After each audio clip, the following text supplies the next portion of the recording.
Meus irmãos, o texto da exposição dessa noite está na primeira carta de Paulo a Timóteo, capítulo 3. 1 Timóteo 3, e eu farei a leitura a partir do versículo 14. E continuaremos de onde paramos na última semana, quando falamos a respeito da liderança da igreja, de presbíteros e diáconos. 1 Timóteo 3, de 14 a 16, dizem assim, estes versículos da palavra do nosso Deus. Escrevo-te estas coisas, esperando ir ver-te em breve, para que, se eu tardar, fique ciente de como se deve proceder na casa de Deus, que é a igreja do Deus vivo, coluna e baluarte da verdade. Evidentemente, grande é o mistério da piedade. Aquele que foi manifestado na carne, foi justificado em espírito, contemplado por anjos, pregado entre os gentios, crido no mundo, recebido na glória. Amém. Vamos orar? Obrigado, Senhor, pelo privilégio que é te adorar nessa noite do dia do Senhor. Obrigado pela tua palavra que o Senhor revelou a nós, para que pudéssemos te conhecer, saber o que o Senhor exige de nós, o que o Senhor nos tornou como parte do seu povo, como igreja do Senhor. E rogamos que o Senhor nos ensine nessa noite a sermos uma igreja segundo a sua vontade, um pouco mais a respeito deste assunto que temos tratado aqui. Para isso, rogamos que o Senhor abra os nossos olhos para que vejamos as maravilhas da tua lei. Abra os nossos ouvidos para que ouçamos a sua voz, e que o Senhor mesmo prepare o nosso coração para que tudo que seja falado, que a meditação do nosso coração, tudo contribua para que sejamos transformados, alimentados pela sua palavra e sejamos edificados através da tua palavra e do teu Espírito que habita em nós. É isso que nós rogamos agradecidos no nome do nosso Senhor e Salvador Jesus Cristo. Amém. Meus irmãos, chegamos neste ponto da carta do apóstolo Paulo a Timóteo, que temos falado em boa parte das ocasiões em que está o versículo-chave, que é o tema dessa carta. Em certo sentido, essa é a parte mais elevada, é o ápice da carta de Paulo a Timóteo, nessa primeira epístola pastoral. Nós já tivemos a oportunidade de ver no primeiro capítulo a respeito da prioridade da doutrina. E eu sempre relembro os irmãos porque, ao chegarmos no final do capítulo 3, é importante considerarmos o que já foi visto até aqui. O apóstolo Paulo está escrevendo uma carta e tem continuidade. Um assunto está ligado com o outro e culmina agora nesse fechamento do capítulo 3. E como eu disse às crianças, é um belo texto, este versículo 16, em especial a maneira como foi registrado aqui pelo apóstolo Paulo, nos revela uma verdade bíblica sobre o mistério da piedade, mas mais do que isso, eu gostaria de chamar a atenção dos irmãos na sequência que o apóstolo Paulo usou até aqui. Qual foi a lógica? Qual foi o propósito dele ter começado desde o início falando a Timóteo, da parte do próprio Deus, pelo mandato de Deus, a respeito de como a igreja deveria ser? Em primeiro lugar, no primeiro capítulo, Paulo ensinou a Timóteo, e nós aprendemos com isso, que a prioridade na igreja é a sã doutrina. Ele falou sobre aqueles que usavam a lei de um modo leviano, de um modo a usar os próprios interesses. Mas a doutrina, como o apóstolo Paulo demonstra aqui, é o próprio evangelho da glória do Deus bendito. A doutrina não deve ser vista de um modo desanimado ou desinteressado, mas deve nos cativar, porque através da sã doutrina o próprio Senhor Jesus é revelado. E a graça abundante de Deus sobre o pior dos pecadores também é revelado para a salvação. Foi isso que nós vimos no primeiro capítulo sobre a prioridade da doutrina. Em segundo lugar, no segundo capítulo, o apóstolo Paulo tratou, após falar sobre a prioridade da igreja que deve ser zelar pela sã doutrina, baseado nisso, ele tratou sobre como deve ser o proceder no culto público. Qual deve ser a prioridade no culto público? A oração por todo tipo de pessoas para que encontrem a Cristo, para que sejam salvas. Desde as autoridades, e isso envolve a todos, devemos orar a respeito disso, como costumamos fazer aqui também. A oração que molda o nosso testemunho. Nós aprendemos a desejar aquilo que Deus deseja, a amar o que Deus ama, então nosso caráter e as nossas atitudes são moldadas por uma vida de oração fundamentada nas Escrituras.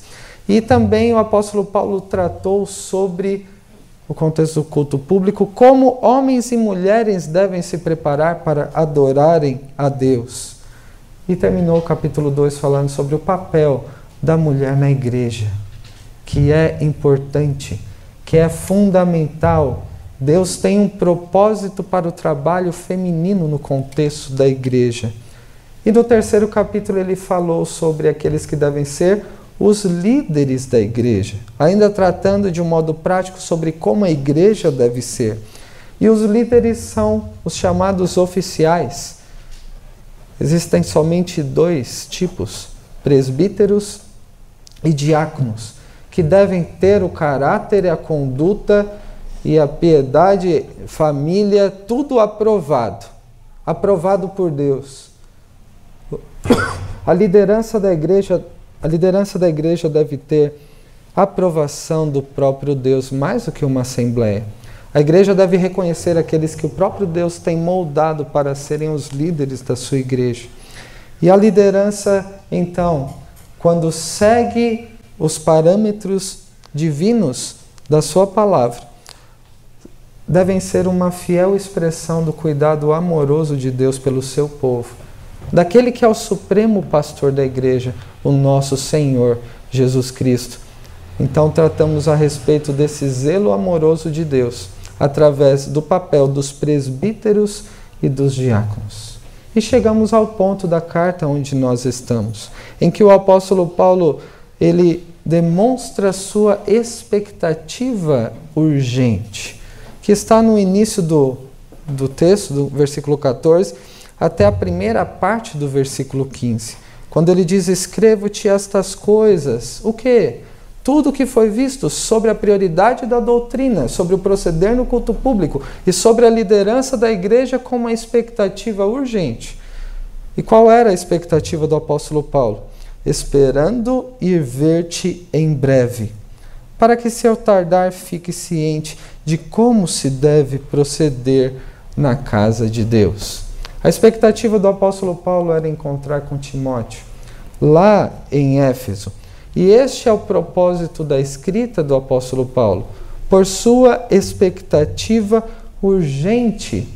E essa expectativa urgente, não entendam sendo primeiramente de encontrar Timóteo, de estar presente ali, mas a expectativa do apóstolo Paulo é que a igreja de Éfeso fosse moldada de acordo com a vontade de Deus para a igreja. Então, mais do que encontrar Timóteo e poder chegar lá em Éfeso e colocar em ordem aquela igreja que o apóstolo Paulo deixou Timóteo, a expectativa era que a igreja fosse transformada de acordo com o propósito de Deus para a igreja. Era essa a urgência. Em outras palavras, mais importante do que o apóstolo Paulo estar presente ali, o que ele foi impedido pela providência de Deus. Mais importante do que a presença física daquele apóstolo que o próprio Deus chamou para servi-lo e para levar o evangelho aos gentios, para plantar igrejas por onde quer que ele tenha passado, a urgência era da igreja se tornar segundo a vontade de Deus. Por isso ele escreveu a carta. E graças a Deus por isso, porque se o apóstolo Paulo tivesse ido antes e dito pessoalmente todas essas coisas que aprendemos aqui, não teríamos o mesmo texto, possivelmente.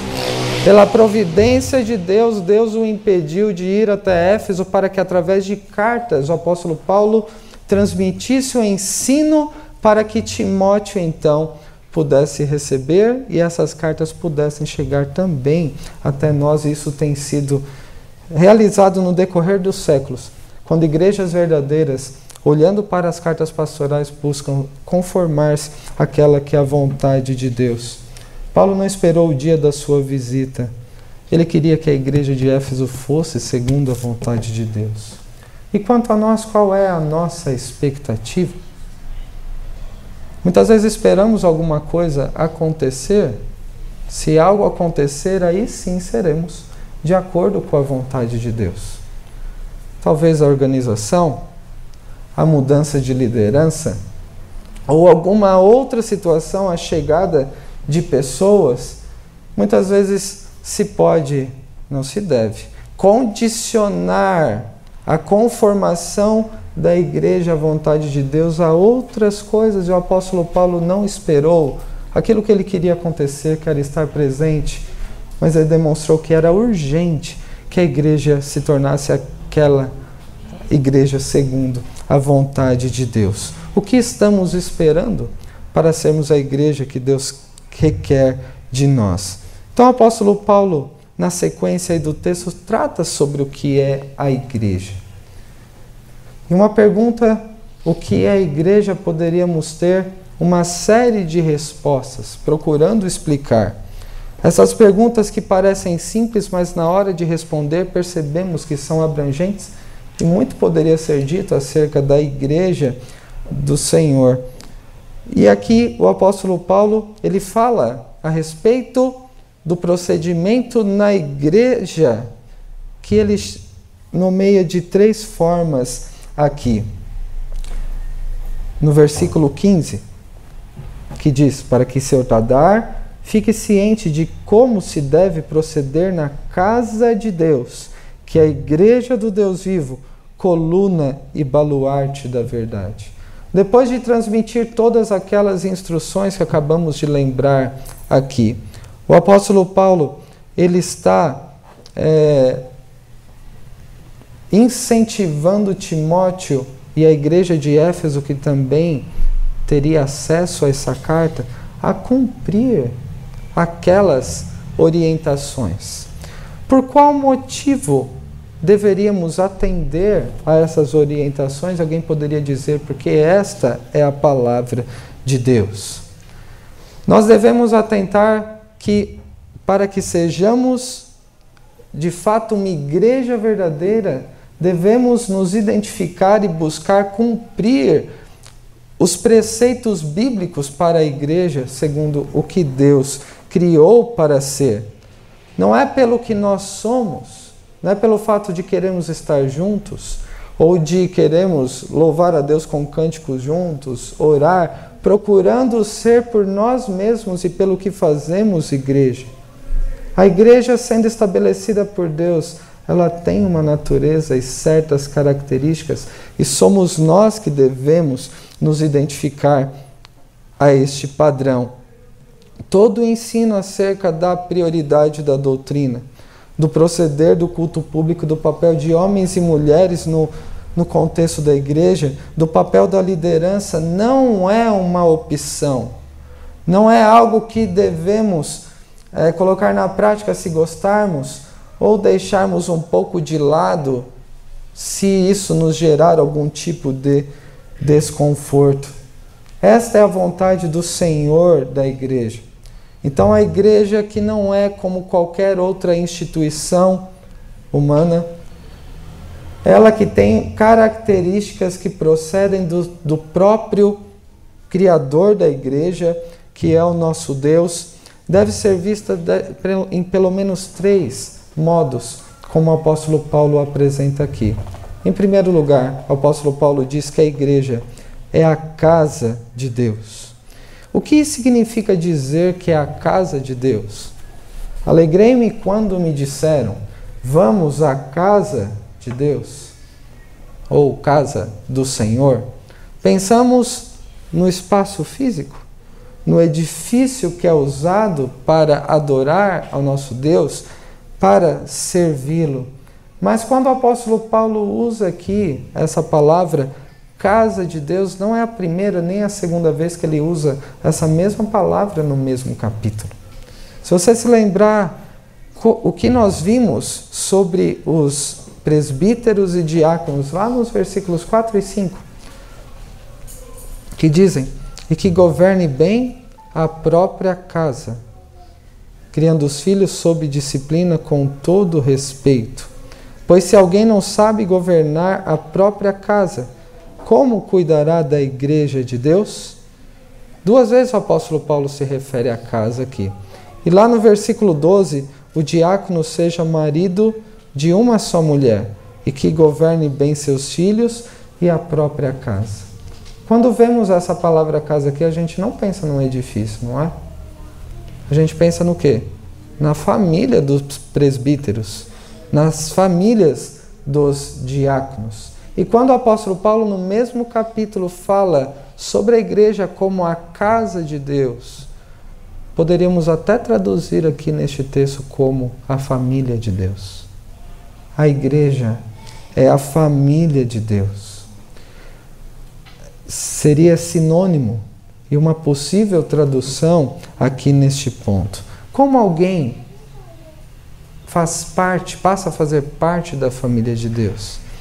Até aquela expressão que é bem conhecida e certamente os irmãos sabem que não revela uma verdade bíblica, que todo mundo é filho de Deus. E a verdade é que nem todos são filhos de Deus. Por natureza, Deus só tem um único filho, o seu filho unigênito, que é o próprio Senhor Jesus. Ninguém é filho de Deus por direito de nascença, ou por algum tipo de mérito, por alguma conquista pessoal. Por natureza, todos são filhos da ira e são inimigos de Deus, como lemos no texto de Efésios 2. Mas aqueles que são inimigos por natureza, aqueles que são filhos da ira de Deus, da ira perfeita de Deus, alguém que recebe a graça abundante de Deus, como vimos no primeiro capítulo, que aconteceu com o apóstolo Paulo, uma graça abundante transbordou nele e fez ele manifestar fé e amor. Em outras palavras, ele obteve salvação, ele foi feito filho de Deus e foi adotado como filho de Deus. Assim também nós, embora possamos ter histórias diferentes da nossa conversão. Alguns dizem que nasceram na igreja.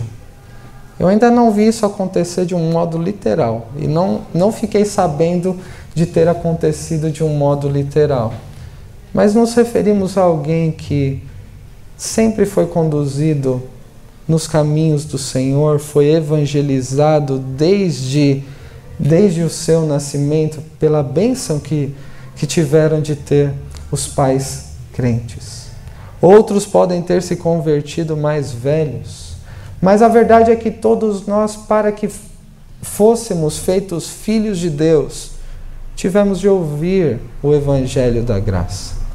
O Espírito teve que vivificar os nossos corações, para que pudéssemos colocar a nossa fé, a nossa firme confiança na suficiência de tudo que Cristo fez e nos arrepender de nossos pecados e considerando que Deus seria justo se Ele me condenasse.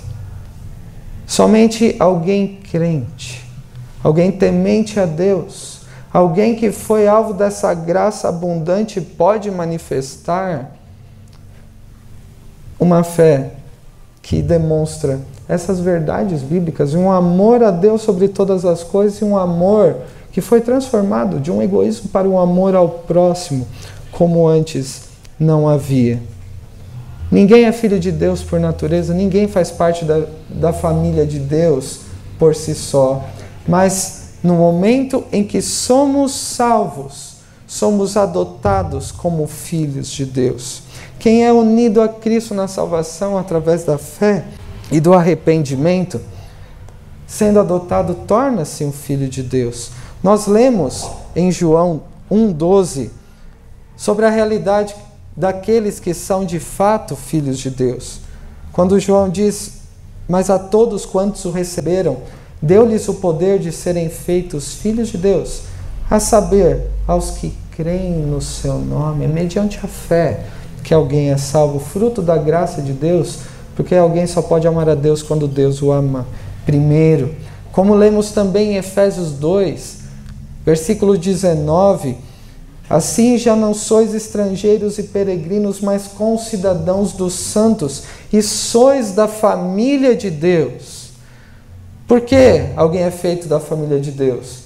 Porque Deus salvou alguém, derrubando o muro da inimizade, da separação, reconciliando através de Cristo pecadores diante de um Deus antes irado, mas que derramou a sua graça sobre pecadores como eu e como você.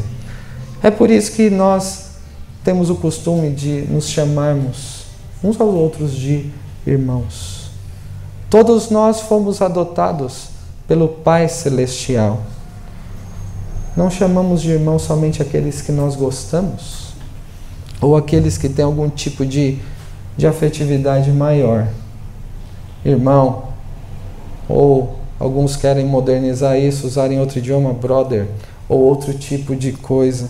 Cada um de nós é importante na família de Deus.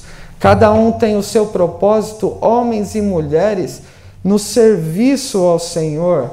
E esse valor dessa fraternidade cristã, pelo fato de sermos parte da família de Deus, é muito mais valiosa e preciosa do que laços sanguíneos. Essa é a primeira verdade que o apóstolo Paulo apresenta. O que é a igreja? A igreja é a família de Deus. Em segundo lugar, o apóstolo Paulo fala que a igreja é a igreja do Deus vivo. E o que isso significa?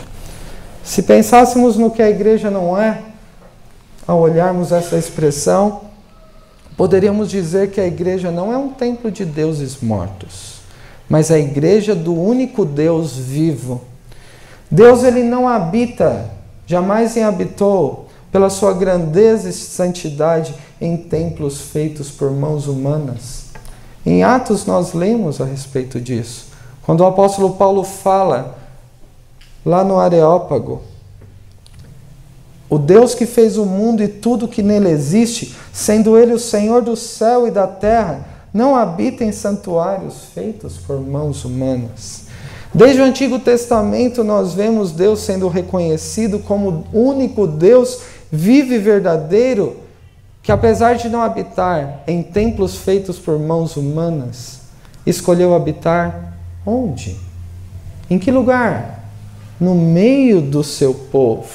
Nós vemos isso quando Deus revela a si mesmo a Abraão, e Abraão edifica o altar e reconhece que Deus está presente.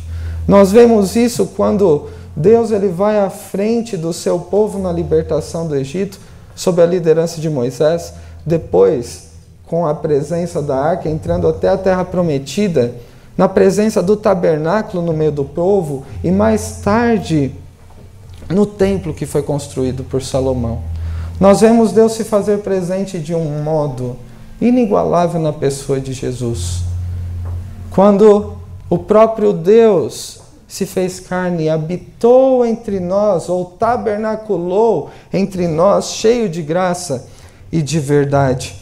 E nós vemos expressões do salmista, como no Salmo 84, dizendo: quão amáveis são os teus tabernáculos, Senhor dos exércitos. A minha alma suspira e desfalece pelos átrios do Senhor. O meu coração e a minha carne exultam pelo Deus vivo. A igreja é a igreja do Deus vivo. E Deus, ele desde o princípio da história da redenção, desde antes até do pecado, ele quis se fazer presente no jardim do Éden com Adão e Eva. O Deus vivo caminhando com Adão e Eva no jardim. E mesmo após o pecado, Deus ele já havia planejado os meios antes da fundação do mundo para que ele tivesse comunhão com a humanidade. E nós vemos que a maneira como o povo de Deus foi sendo desenvolvido na história da redenção, e hoje nós chamamos de igreja, pode ser chamado da igreja do Deus vivo, porque Deus ele habita no meio do seu povo. Todas as vezes que estamos juntos para adorar o nosso Deus, elevamos nossas orações, nossos louvores através de cânticos e hinos, quando ouvimos o que o Senhor tem a nos dizer através da sua palavra, Deus se manifesta em nosso meio. O apóstolo Paulo também se refere à habitação de Deus no meio do seu povo em Efésios 2, que também lemos na liturgia. Quando ele diz, no qual também vós juntamente estáis sendo edificados para a habitação de Deus no Espírito. Todos nós somos edificados para que o próprio Deus habite em nós e que ele seja manifestado através de nós. 1 Pedro, capítulo 2, nós lemos a respeito dessa mesma ilustração, que nós, como pedras que vivem, somos edificados casa espiritual para sermos sacerdócio santo, a fim de oferecermos sacrifícios espirituais agradáveis a Deus por meio de Cristo Jesus. Além do fato de sermos família de Deus como igreja, a igreja também é onde Deus quis manifestar a sua presença. E o lugar que Deus quis habitar. E nós reconhecemos essa verdade quando nos reunimos para adorá-lo. A igreja é onde Deus habita e manifesta a sua presença. Em terceiro e último lugar, sobre a expressão do apóstolo Paulo, que a igreja é coluna e baluarte da verdade. Coluna e baluarte de um edifício não se refere aos fundamentos, mas às colunas, que têm pelo menos dois propósitos. Dão sustentação a algum tipo de parede. E os irmãos têm um exemplo bem visível aqui, dessa coluna que está aí atrás, que não existia no projeto. Mas por causa de uma parede que também não tinha, foi colocada. E depois houve receio por tirá-la, porque ela está colaborando a dar sustentação ao que permaneceu. A coluna ou baluarte diz respeito à coluna cujos propósitos é dar sustentação a uma parede. O que tem na parede? Tijolos, pedras. E na ilustração do apóstolo Pedro, pedras que vivem, cada um tem o seu papel na igreja. E a igreja é quem dá sustentação àqueles que fazem parte desse edifício. E essa sustentação não é somente o único propósito que a igreja tem. Nos fortalecer, nos dar sustento para que sejamos a igreja que Deus requer que sejamos. O segundo propósito é elevar algo a alguma altura. Pense em uma coluna. Além de dar sustentação à parede, está elevando algo a uma determinada altura para que seja visível. O que é a igreja, então? A igreja é a instituição de Deus que sustenta e expõe a verdade neste mundo. Não tem nenhum outro tipo de instituição no planeta que poderia fazer isso. Como que a igreja sustenta a verdade? Como a igreja expõe a verdade? Se o propósito da igreja, se a responsabilidade da igreja é dar sustentação tanto àqueles que fazem parte deste edifício, mas dar sustentação à verdade e expor a verdade, como a igreja faz isso na prática? Ao priorizar a doutrina, ao cultuar a Deus como Ele quer ser cultuado com devido preparo e escolhendo líderes aprovados por Deus, para que a igreja se firme cada vez mais na pedra angular que é Cristo e manifeste a verdade ao mundo e dê sustento à verdade no sentido de defender a verdade contra muitas mentiras que nós vemos por aí. A igreja sustenta e expõe a verdade. Eu quero concluir este ponto, antes de irmos para o último, com uma citação de John Stott neste texto, que diz que Paulo considera o dever que temos uns para com os outros como família de Deus. Temos responsabilidades uns para com os outros aqui. Quando alguém se torna membro, pode ter a certeza e a segurança que será cuidado como parte da família do Deus vivo. John Stott diz o dever que temos uns para com os outros como família de Deus. E perante Deus, por sermos o lugar em que Ele habita, todas as coisas que fazemos perante Deus e para Deus, a começar pela igreja, com o nosso serviço aqui. E também a nossa responsabilidade perante a igreja. Qual que é a responsabilidade como igreja que vimos sobre o fato da igreja ser coluna e baluarte da verdade? De servir a verdade, segurando-a com firmeza e fazendo-a ser conhecida. Da verdade a igreja depende para a sua existência e da igreja a verdade depende para a sua defesa e proclamação. A igreja foi estabelecida por Deus e na Bíblia encontramos a referência, tudo que nós precisamos para sabermos a igreja que devemos ser. A igreja procede das Escrituras, mas ao mesmo tempo, a igreja é um instrumento de Deus para a defesa da verdade no mundo e para fazer a verdade de Deus conhecida do mundo, aqueles que ainda não conhecem.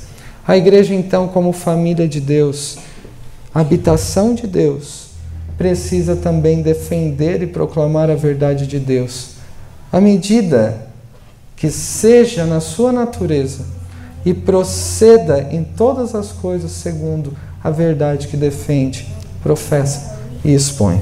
E qual é essa verdade? O apóstolo Paulo diz que a igreja é coluna e baluarte da verdade. E qual é essa verdade?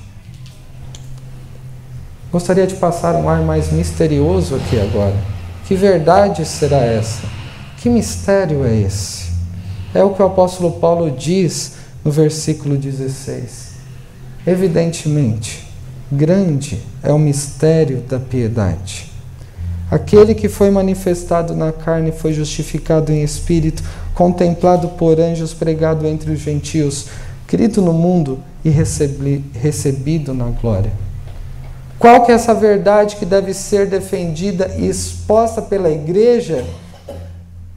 A igreja que é a família de Deus e o lugar onde Deus habita e se manifesta. É o próprio mistério da piedade, ou mistério do Evangelho, aquele mesmo que fizemos referência na semana passada, o mistério que ficou oculto por séculos, mas que Deus quis revelar. Ele quis dar a conhecer. E lá em Colossenses 1 nós vemos o apóstolo Paulo falando sobre este mistério oculto por séculos e gerações, e Deus quis dar a conhecer a riqueza da glória deste mistério entre os gentios, isto é, Cristo em vós, a esperança da glória. O que o apóstolo Paulo fazia por fazer parte da igreja? Ele anunciava, advertindo a todo homem, ensinando a todo homem toda a sabedoria, para apresentar todo homem perfeito em Cristo Jesus.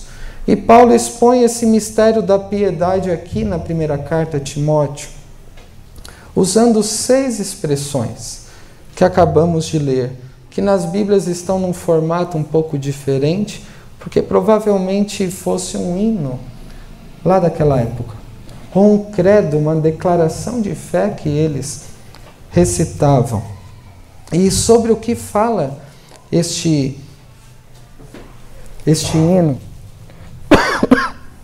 este grande mistério? Fala a respeito da pessoa do Senhor Jesus e do que Ele fez para salvar aqueles que Deus escolheu desde antes da fundação do mundo. Fala a respeito da obra de Cristo como Deus homem. Por isso que aqui nós vemos uma alternância entre o fato de Jesus ter sido manifestado na carne, justificado em espírito, contemplado por anjos, pregado entre os gentios, crido no mundo e recebido na glória. Fala sobre realidades celestiais e também sobre a realização terrena da salvação de Jesus. Foi manifestado nessa terra, mas justificado em espírito e contemplado por anjos, fala sobre uma realidade espiritual, celestial. Foi pregado entre os gentios e crido no mundo, é uma realidade terrena, mas ele também foi recebido na glória, realidade espiritual e celestial. E eu quero chamar a atenção para algumas verdades principais aqui nessas expressões. Em primeiro lugar, o que significa aquele que foi manifestado na carne? Diz respeito à encarnação do Senhor Jesus.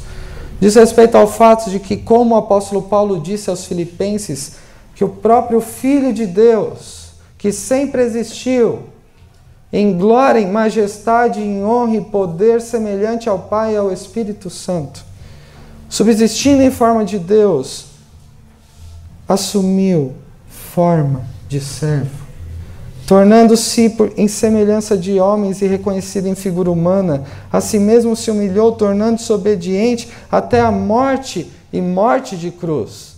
Fala a respeito da encarnação do Senhor Jesus. Este mistério do Evangelho, o mistério da piedade, começa na encarnação do Senhor Jesus, anunciada desde o Antigo Testamento e realizada naqueles dias, considerados os últimos dias. A outra expressão foi justificado em espírito, e aqui é uma referência à ressurreição. Como diz lá em Atos, capítulo 2, versículo 24, ao qual, porém, Deus ressuscitou, rompendo os grilhões da morte, porquanto não era possível fosse ele retido por ela. E foi o próprio Espírito que ressuscitou ao Senhor Jesus. Jesus tomando a sua vida de volta, porque ele tinha poder para fazê-lo. O Senhor Jesus justificado em espírito, porque aquele que morreu era perfeitamente santo. O Deus encarnado, então, por isso ele ressuscitou, e era impossível que a morte o retivesse. Em terceiro lugar, ele foi contemplado por anjos, ele apareceu depois da sua ressurreição. Quando vemos a narrativa de Lucas, lá no capítulo 24, se referindo aos discípulos, no caminho de Emaús, falando sobre o que as mulheres haviam dito, aquelas mulheres que disseram que não acharam o corpo de Jesus e voltaram dizendo que viram anjos anunciando que Jesus estava vivo. Jesus, após ressuscitar, ele apareceu a muitos. Paulo diz a respeito disso em 1 Coríntios 15, sobre o fato de Cristo ter aparecido ressurreto, glorificado a Cefas, depois aos 12, depois por mais de 500 irmãos de uma só vez, dos quais a maioria sobrevivia até aquele tempo, e depois foi visto por ele também, como por um apóstolo nascido fora de tempo. Em quarto lugar, pregado entre os gentios, ou pregado entre as nações. O mistério envolve o Filho de Deus que assumiu forma humana, morreu e ressuscitou, apareceu a muitos, mas que também foi proclamado entre as nações, e o Evangelho chegou aos gentios, chegou até nós.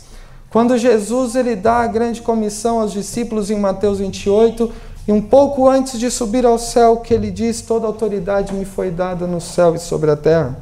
Ide, portanto, fazei discípulos de todas as nações, batizando-os em nome do Pai, do Filho e do Espírito Santo, ensinando-os a guardar todas as coisas que vos tenho ordenado, e eis que estou convosco todos os dias, até a consumação dos séculos. Então a gente vê a proclamação deste mistério. Em quinto lugar, crido no mundo. Aqueles que, ouvindo a proclamação a respeito da encarnação de Cristo, da sua morte, ressurreição, sobre as testemunhas da sua ressurreição, registradas no Evangelho, ouvindo a proclamação, se prostram a adorá-lo. A gente vê isso na maneira como a igreja primitiva vivia no livro de Atos.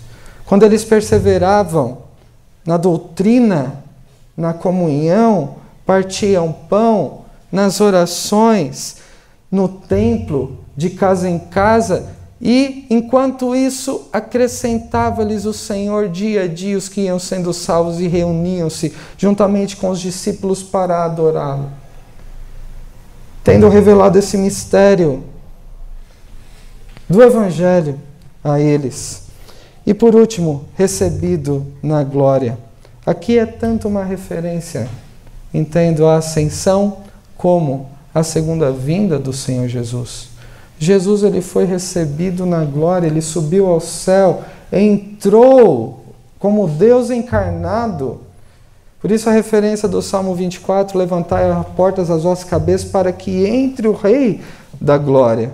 Mas ele também será recebido na glória de seu Pai, no seu retorno, quando ele voltar. E Atos também trata sobre isso, quando no momento da ascensão, a esperança do retorno em glória do Senhor Jesus já é alimentada no coração dos discípulos. Em Atos 1, a partir do versículo 6, nós lemos então, os que estavam reunidos lhes perguntaram, Senhor, será este o tempo em que restaures o reino a Israel? Respondeu-lhes, não vos compete conhecer tempos ou épocas que o Pai reservou pela sua exclusiva autoridade. Mas recebereis poder ao descer sobre vós o Espírito Santo e sereis minhas testemunhas, tanto em Jerusalém como em toda a Judéia e Samaria, até os confins da terra. Ditas essas palavras, foi Jesus elevado às alturas à vista deles, e uma nuvem o encobriu dos seus olhos. E estando eles com os olhos fitos no céu, enquanto Jesus subia, eis que 2 varões vestidos de branco se puseram ao lado deles e lhes disseram, varões galileus, por que estáis olhando para as alturas? Esse Jesus que dentre vós foi assunto ao céu, virá do modo como vistes subir. Este é um mistério do Evangelho.